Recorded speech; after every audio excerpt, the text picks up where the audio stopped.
56 വർഷത്തെ പുതുപ്പള്ളിയുടെ കുടുംബാധിപത്യം തകർക്കാൻ ഇക്കുറി LDF കളത്തിലിറക്കിയിരിക്കുന്നത് പുതുപ്പള്ളിക്കാരനായിട്ടുള്ള CPMൻ്റെ കോട്ടയം ജില്ലാ സെക്രട്ടേറിയറ്റ് അംഗം കൂടിയായ KM രാധാകൃഷ്ണനെയാണ്.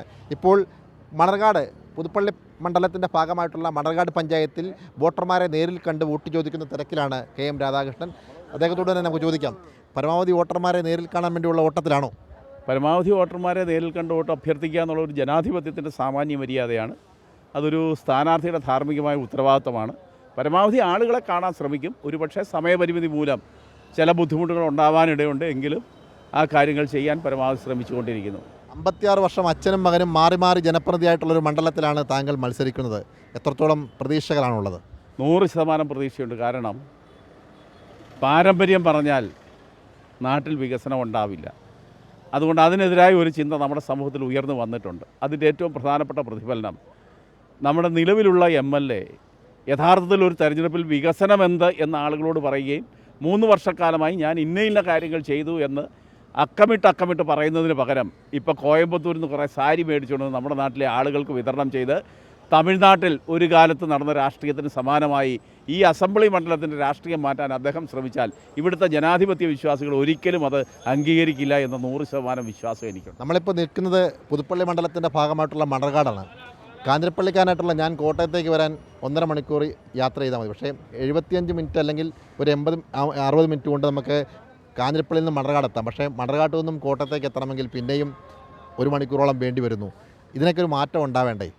ഇതിനൊരു മാറ്റം ഉണ്ടാകണമെന്നുള്ള അനിവാര്യതയുടെ ഭാഗമാണ്. കാരണം കാഞ്ഞിരപ്പള്ളി, ഏറ്റുമാനൂർ, കോട്ടയം, പാല ഈ നിയോജക മണ്ഡലങ്ങളിൽ നിന്ന് ഒരാൾ യാത്ര ചെയ്ത് നമ്മുടെ മണ്ഡലത്തിലെത്തുമ്പോൾ മുൻപ് ഒരാൾ ചോദിച്ച ഒരു കമൻറ്റിന് മറുപടി പറഞ്ഞതാണ്, നമ്മൾ ടോപ്പ് ഗിയറിൽ ഇവിടെ വാഹനത്തിൽ ഓടി വരാൻ പറ്റുമെങ്കിൽ പുതുപ്പള്ളി അസംബ്ലി മണ്ഡലത്തിൽ കയറുമ്പോൾ പെട്രോളും ചിലവാകും, ഫസ്റ്റും സെക്കൻഡും കൊടുത്ത് ക്ലച്ച് താങ്ങി തന്നെ വണ്ടി ഓടിക്കേണ്ട സാഹചര്യം ഉണ്ടാകും. അതല്ല വികസനം എന്ന് ഈ നാട്ടിലെ ആളുകളെ നമുക്ക് ബോധ്യപ്പെടുത്താൻ കഴിയണം. അതുകൊണ്ട് ഈ നാടിൻ്റെ എല്ലാ മുഖങ്ങളിലെയും എല്ലാ മേഖലകളിലെയും ശോചനീയാവസ്ഥ പരിഹരിക്കാൻ കഴിയുന്ന വികസന പ്രവർത്തനം ജനകീയമായി ഈ നാട്ടിലെ മുഴുവൻ ആളുകളെയും കൂട്ടിയോജിപ്പിച്ച് രാഷ്ട്രീയത്തിനതീതമായി നമ്മളൊരു വികസന സംസ്കാരം കേരളത്തിന് സമാനമായി പുതുപ്പള്ളിയിൽ വളർത്തിയെടുക്കണമെന്ന കാര്യത്തിൽ സംശയമില്ല. അതിന് ആത്മാർത്ഥമായി പ്രവർത്തിക്കാൻ ശ്രമിക്കും. അതിൻ്റെ ഭാഗമായി ഈ നാട്ടിൽ ജനാധിപത്യപരമായി ചിന്തിക്കുന്ന മുഴുവൻ ആളുകളും ഇടതുപക്ഷത്തിന് അനുകൂലമായി നീങ്ങുന്ന ഒരു വലിയ സാഹചര്യം ഇന്നലെയാണ് തെരഞ്ഞെടുപ്പ് പ്രഖ്യാപിച്ചത്. ആ പ്രഖ്യാപിച്ച സമയത്ത് തന്നെ LDF റോഡ് ഷോ നടത്താൻ തീരുമാനിച്ചു. ഞങ്ങൾ യഥാർത്ഥത്തിൽ വലിയ തയ്യാറെടുപ്പ് നടത്തിയില്ലെങ്കിലും ഇടതുപക്ഷ പ്രസ്ഥാനത്തിൻ്റെ 100 കണക്കിന് പ്രവർത്തകർ വാകത്താനം മുതൽ പാമ്പാടി വരെ ഏകദേശം ഒരു 40 കിലോമീറ്റർ നടന്ന റോഡ് ഷോയിൽ വലിയ ജനപങ്കാളിത്തവും അതേപോലെ എല്ലാ കേന്ദ്രങ്ങളിലും മുഴുവൻ ജനങ്ങളുടെയും എല്ലാ വിഭാഗം ആളുകളുടെയും സ്വീകരണം ഏറ്റുവാങ്ങുന്ന ഒരു സാഹചര്യം ഉണ്ടായിട്ടുണ്ട്. അതുകൊണ്ട് പുതുപ്പള്ളിക്ക് ഒരു മാറ്റം ആദ്യഘട്ടത്തിൽ തന്നെ ദൃശ്യമായിരിക്കുന്നു. അത് അന്വർത്ഥമാകും എന്ന കാര്യത്തിൽ യാതൊരു സംശയവുമില്ല. ഒരു മുഖ്യമന്ത്രിക്ക് ജന്മം നൽകിയ നാടാണ് പുതുപ്പള്ളി. ഒരു മേൽപ്പാലം ഒക്കെ പണിത് കഴിഞ്ഞാൽ ഈ മണർകാട്ടെയും അല്ലെങ്കിൽ കഞ്ഞിക്കുഴിയിലെയും ഒക്കെ ഗതാഗതക്കുരുക്ക് പരിഹരിക്കാൻ കഴിയുമായിരുന്നു. ഒരു മേൽപ്പാലം പോലും പണിയാൻ ഈ മണ്ഡലത്തിൽ കഴിഞ്ഞിട്ടില്ല. അതൊക്കെ ഒരു വലിയ പോരായ്മയാണോ? മേൽപ്പാലം എന്തിനാണ് പറയുന്നത്? ഗ്രാമീണ റോഡുകളുടെ ശോച്യാവസ്ഥ പരിഹരിക്കാൻ കഴിഞ്ഞോ?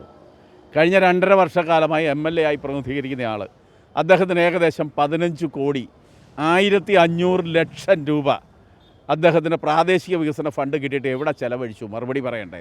ഇപ്പോൾ കഴിഞ്ഞ ദിവസം കുറേ വീടുകളുടെ തറക്കല്ലിടുന്നു എന്ന് മലയാള മനോരമ വാർത്ത വന്നു. 25 വീടുകളുടെ തറക്കല്ലിട്ടാൽ ഈ തെരഞ്ഞെടുപ്പിൽ ആളുകളെ അത് പറഞ്ഞ് കബളിപ്പിക്കാൻ പറ്റുമോ?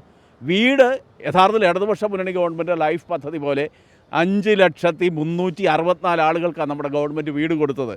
അതേപോലെ ആളുകളുടെ ജീവിതത്തെ ചേർത്ത് പിടിക്കാൻ കഴിയണം. മറിച്ച് ആളുകളുടെ കണ്ണിൽ പൊടിയിട്ട് കപട രാഷ്ട്രീയം ഉയർത്തിക്കൊണ്ടുവരുന്ന ആ സാഹചര്യം ഈ നാട്ടിലെ പൗരബോധമുള്ള ഉന്നതമായ വിദ്യാഭ്യാസ നിലവാരമുള്ള ആളുകൾ തിരിച്ചറിയുമെന്ന കാര്യത്തിൽ ഒരു സംശയവുമില്ല.